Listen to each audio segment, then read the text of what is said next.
Hands up if you love to escape to a tropical paradise. And you may well think I'm in Bali at the moment, but I'm not. I'm in a backyard in Fulham. This is Vicky's pride and joy. More than 2 decades of love and clever plant selection has resulted in a truly delightful garden.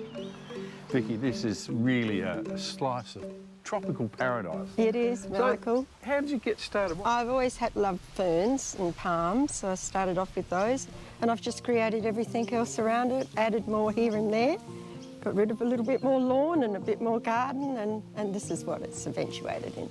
Is there a favourite plant that you've got that's really sort of held it all together? I think the nandinas, because they make a beautiful show. Vicky, the thing I noticed as soon as I walked around the back was the beautiful forest pansy. Not quite out yet, but that must be stunning when it's out. It is stunning, and I put that in the ground and then I built the pond around it because I needed somewhere for my bridge to go, so that was a labour of love, but yes, it's a beautiful tree. If you had to give someone advice on where to start and what to start with, what are, say, 3 plants that are must-haves in a tropical garden? Well, I think you'd have to start with a majestic palm, which is quite beautiful, the nandinas, and any tree that's got red leaves. I think it just blends in beautifully.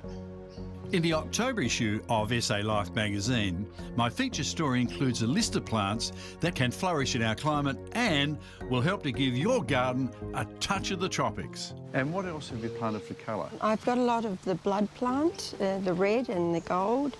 I have vincas all over.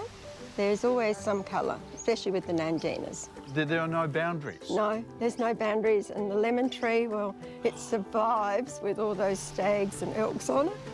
But, yeah, and then all the succulents, they fit in well as you don't have to water quite so much. I have lots of crocus palms. They can be a lot of work, but they are quite beautiful. The majestics, I have Alexanders, bungalows, golden canes. And they've all worked well? They've all worked well. They all mix in together. So what about things like watering and feeding, and pruning? I mean, how do you get all that?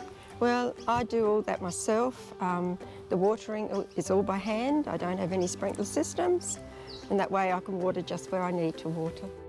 This block is an unusual shape, which creates extra interest.